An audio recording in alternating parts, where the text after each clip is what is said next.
Okay, gentlemen, first thing we'd like for you to do is just introduce yourself and tell us who you are, and then we'll get started. Lonnie Goldberg, Department Chair of the History Department, and I'm also in charge of CIP. Okay, Rayford Williams, Assistant Principal.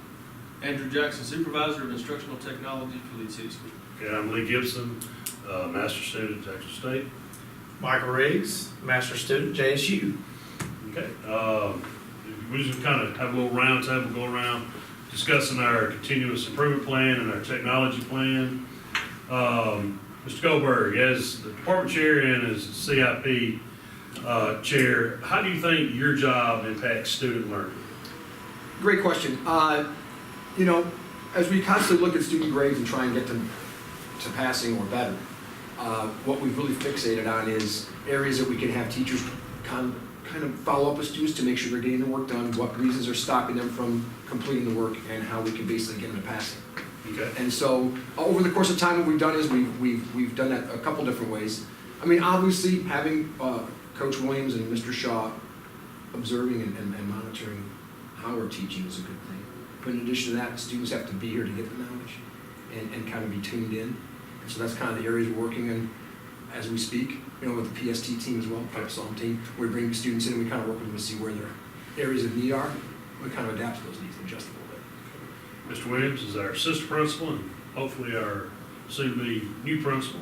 How does your role impact student learning? As from an administration side. Well, I'm one of the instructional leaders in the school. My job is to make sure that students' needs are being met and teachers are continuing to be developed so that we can put the best product possible on display every day so our students can reach their full potential. So my job is to sort of guide that ship and make sure we're moving in the right direction at all times. Okay. Ms. Jackson is our technology chair and help develop our technology plan. How does your role impact your student learning? Our primary goal and responsibility is trying to make sure our infrastructure is set for 21st century learning. Trying to get as many devices in the hands of students to alleviate stress on our teachers that are working many other problems to try to increase student growth, to make their jobs easier and to get students to learn in the ways that they can best adhere to the information and achieve more positive growth. Okay. And I'm gonna hit up y'all two first, then we'll do Mr. Williams because this question will affect both sides of it. Mr. Goldberg, what's your role in completing our continuous improvement plan? The way I look at my role is just basically being in touch with the teachers, so we get those updated lists every 15 days. So every 2 weeks I'm getting updated lists of those PST files, where we have students that are falling down or having issues with one of their classes. And basically just making sure that we're staying in touch with the students and following up with them as well. But I'm kind of where the buck stops, if you will. Typically I get together with Coach Williams or Mr. Shaw, and we'll meet with these students one-on-one to find out what the issues are, how can we get through it, why aren't we turning in work on a consistent basis, et cetera, et cetera. So really the way I look at it is kind of just monitoring and letting the students know they're being watched, if you will, that we're monitoring your grades, and maybe if the support staff or the support team of their parents is not really doing it as well as they should, that's where we kind of step in and make that happen. I got you. And Mr. Jackson, as far as technology goes, you know, what's your role in completing our technology plan? I guess it never is complete necessarily to say, but Technology plan is a 5-year ongoing process that we review annually with each building tech from each school. My role in that is to supervise and try to come up with common goals and then make sure those goals are in line with our district plan. So we formulate a broad scale district plan, and each school will fit into that plan with what they want to do personally to affect their group of students. So it's really based on the student environment from year to year. And like I said, it's got to be ongoing because it changes every single year. gotcha. And Coach Williams, obviously both ends of that. So what do you do as far as the CIP, and then what do you do as far as technology? How do you fit into helping complete those plans? Well, with technology, of course, as Mr. Jackson said, you know, he has goals and things in place where he wants to see us go. We want to help facilitate that. You know, we want our students to have the opportunity to learn and you know, have the options available to them that will make that process I guess, a 21st century process. So we want to just help facilitate that in any way possible, any way that we can. Our CIP every year, you know, to reflect that and to reflect what we're doing here and our goals here as a school and where we want to go and what we need to do to get there. Awesome. And then as the CIP goes, what's your role in that one as well? Just to help develop it, help to ensure that the process is being implemented, and that it's something that we kind of adhere to as the year go on to get to where we need to be. Gotcha. And our CIP this year kind of just focusing on math. Yes, sort of our math scores and improving there, so, yeah. Okay. Now this next question kind of is really just repeat, just trying to drive home some ideas. Influencing student achievement. Okay. So how does technology influence our student achievement? What do you think your role in coming up with that plan? I know trying to get us to the 21st century, but achievement from our students, how does technology directly affect that? We get real-time data, and that's the big thing with student achievement. We know what's happening as it's happening. We're not waiting for a standardized assessment or a formative assessment at the end of the unit. We know that they're engaged in lessons as they go through, and it gives us some summative feedback for the educators as we move forward. And the achievement gap, I believe, is closing because of the tools we have to know what's happening today rather than a week down the road. As far as our CIP, which I know you're also following our PST, how does our continuous improvement plan focused on student achievement? Again, you know, when we've identified the students that have the needs, you know, the ones that are having difficulty, what I call getting over the equator, which is typically a C level. We're following up on them. We've got records on them. Each teacher keeps a file in the Google Drive system. I'm sure you're familiar with those files. And they're basically just filling in what they've done, how they're following up with the students. We're looking for a lot less of, oh, the student is lazy, as opposed to we're looking for ways the teacher's implementing how to get them out of there.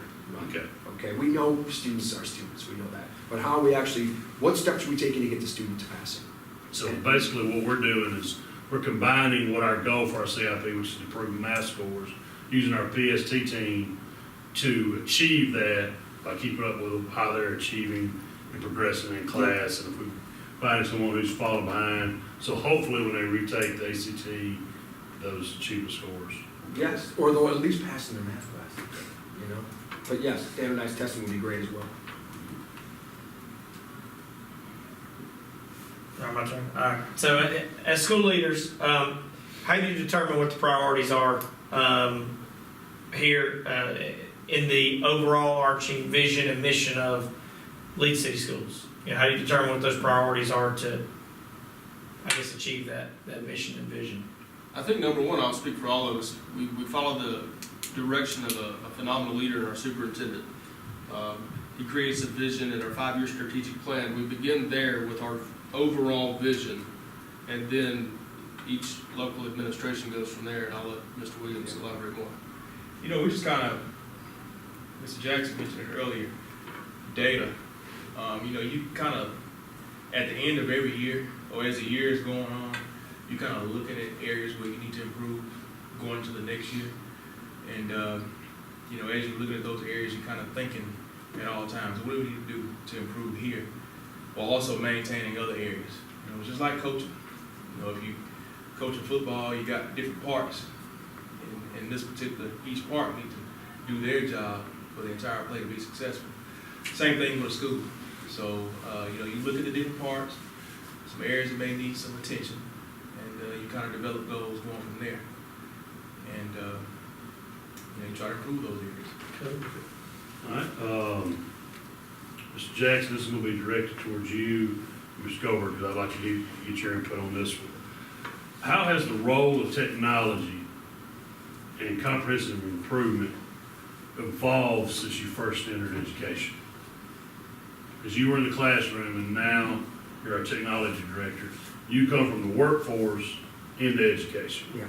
So I'm interested to hear both sides of this one. Technology in the beginning of my career 13 years ago was a resource. You had a computer or two that you would use on occasion, and now it's the driving force of education. Everyone's goal is now moving beyond one-to-one.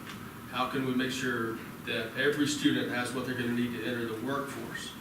Because everything is computerized and automated in this day and time. And even from the classroom perspective, we were doing grades in grade books. And now everything's digitized, everything's automatically reported to the state. And technology has truly transformed education 180 degrees from where it was 13, 14 years ago. I can remember taking a typing class versus what they do now. That's kind of secondhand to them. Hi, Mr. Goldberg, coming in from the great state of Michigan. Right. Well, I've been in education for 8 years. 8 years, and I will say that the way I've noticed technology and how it's helped with my role, at least, or in education itself. You know, when I didn't have a manual grade book. I mean, my first day here, we got on now. It was pretty awesome, you know. But I will say, we didn't have laptops, we didn't have cows, we didn't have much of that. We were doing the PST system basically on paper, which is a complete nightmare, you know, stacks of my reams of paper. And so how I've kind of noticed that it's improved or streamlined. Same thing Mr. Jackson said, but in addition to that, for me, it's more instantaneous. If we have a student that needs help, I don't have to wait till I sift through a bunch of papers to find it. I can just scroll through my Google Drive and find out almost instantaneously who needs help and who doesn't. And what's being done to help that student and what isn't. And so, to me, it's expediency, right? We can't let the student float or sink for a long time before we have to address it. Otherwise, their grades in the toilet, we're having a difficult time pulling it out. So, just for me, it's just the speed of the information and the way I can rifle through it quickly. That's really how it's helped me. And I'll do one more follow-up on that. I think the State Department's made it a priority to fund technology. 15 years ago, it was whatever local funds could be come up with, and school systems weren't even required to have a technology director. Now the state mandates a lot of these things, gives local systems the funding to make a lot of this happen. And with their visionaries and our representatives passing laws to give us the money, we're able to make it. All right, next thing is, how often do we review, Mr. Williams, our CIP? How often do we review it and edit it, make changes?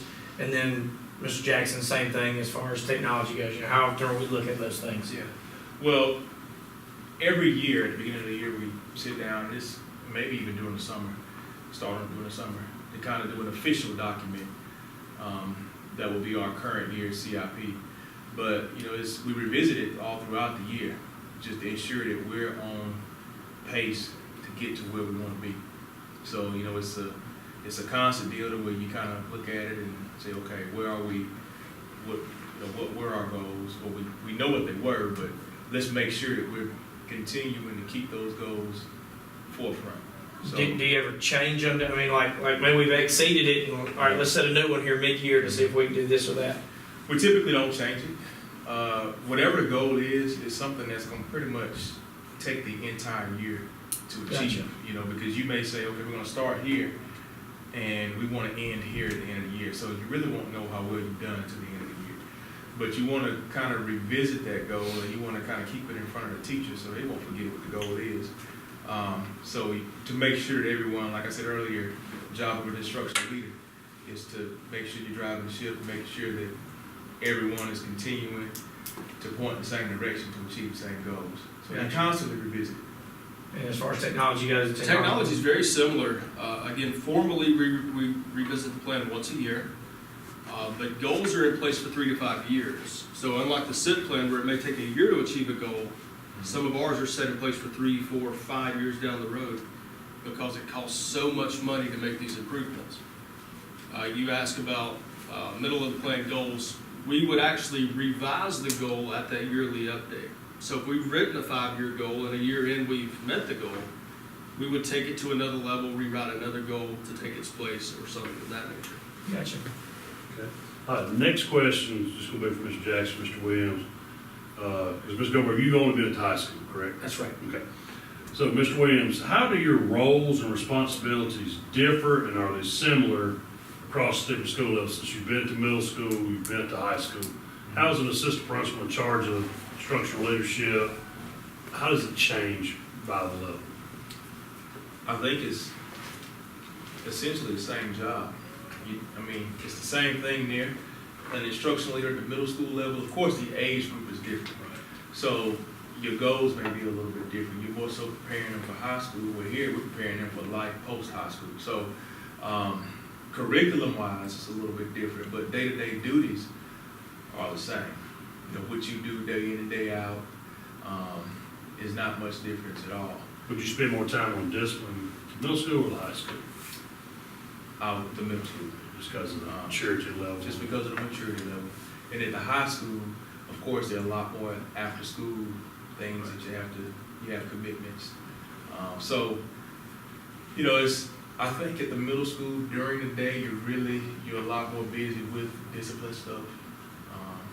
But at the high school level, after 3, you're a little more busy because of extracurricular activities. Now, you do elementary, primary, middle, high schools, being our technology director. How is it similar, different in each of the schools? I want to give you guys a realistic view. Most of it is the mentality of the staff.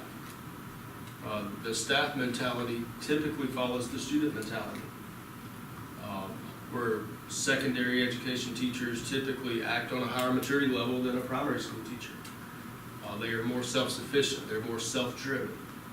Whereas a lot of times you have to push a lot harder at the elementary grade levels to encourage teachers to implement a new plan, where it's more instantaneous at the secondary level. Infrastructure and most of those things remain the same, but it's a cultural attitude. And a lot of that, it depends on the administration. What type of atmosphere have they set up? But in the years I've been doing this, I find teachers gravitate toward the mentality of the students. And they typically stay there. And that's the biggest difference I see. All right, I'll just ask all of you, what things have the greatest impact on, briefly, because we're kind of running out of time, what things have the greatest impact on student learning and student achievement, in your opinion? You know, as you're in your position, what do you see? I think quality of instruction, culture of your school is really big. The environment of your school. I think those things are huge with impacting, I guess, the ability of a student to learn. Because, you know, students they're gonna have a certain level of ability. But I think the tone is set in the school is what's gonna get them to where they need to be. And that tone is set by, of course, administration, teachers, and what we do day in and day out for the school to run efficiently. You make anything different other than that? That's pretty. As someone who teaches seniors, government econ, I've been doing the last 8 years. To me, what Coach Williams pointed out is things an administrator would tell you. For me, in the room itself, what encourages or helps, I find the biggest help to get them engaged, get them dialed in, get them punched in, and get them to care, is where I can actually tell them, hey, look, this is something you're going to be figuring out or talking about or discussing or learning today. 10 years from now, it's going to be just as important as today. And that seems to turn on some light bulbs for some of the seniors. In other words, what they have said to me before is, you know, Mr. Goldberg, this isn't like, and I'm not picking on math. This isn't like a math formula that I'm going to see today and I'll get standardized tested on it tomorrow and I'll never see it again the rest of my life. This is something I have to use. We just had banks in here earlier today. I'd open a checking and savings account. So for me, those are things, I get lucky because of my curriculum a little bit, because I have those things to parlay. But some teachers don't. To real life, you can relate to real life, and they like that. And On some that seniors same- are about 10 minutes away. On that same level, what changes do you see as needing to be implemented in order to have a greater impact on positive student achievement? I would say just to make sure we're staying on top of technology. I think that's our biggest challenge. I mean, you know, you buy something today and tomorrow it's obsolete. Yeah, so to me, it's just staying on top. And that means me too, because I'm, you know, Google Drive, I had to take a 3-credit class on that thing just to know how to figure it out. So you get I've got to stay on top of it too, but I think, as Mr. Jackson and I have discussed many times, you know, it's staying on top of that technology and getting it in the classroom. And I think us, you know, in the school, teachers being willing to, because they can give us all the updated technology, the new, the latest, and greatest, but we got to be willing to implement it and use it. Mm-hmm. So if they're going to invest the money and put it into the schools, then, you know, teachers and local administrators at school have to be willing to invest the time to go learn how to use it, so our students benefit from it. Again, I'm gonna say something there. Technology is the most important thing because, for those of us with small children, they're born with devices in their hands, and we can't bring them into school, rip the device from them, and teach them in a straight row like we did 20 years ago. We've got to accommodate to what they're used to, and that's gonna drive their education. All right, and how do all these positions you have, these questions we made today, impact the decision-making of school and our school system leaders? And then obviously, if so, what are the things, I mean, how do these decisions, I mean, the information you've given us, we take it and give it to, sorry about that, and give it to the people that make the decisions, right? So, I mean, I guess y'all just, you report and give your feedback to the folks, the boss mans and boss man, I guess, not man. And for Mr. Williams and myself, a lot of times the buck stops with us. So we're listening to a lot of the Mr. Goldbergs of the world, hearing this, and ultimately, when we have to sit down and make a decision, we've got to go back to our SIP plan, tech plan, 5-year strategic plan. Is this the vision of our school district, what we want to do? And again, if it goes beyond us, it's making a strong recommendation to how does this help our kids? It ultimately always comes back to the students. Yeah. Anybody have anything to add to it? Good. Thank y'all very much for your Thank time. you. Thanks, John.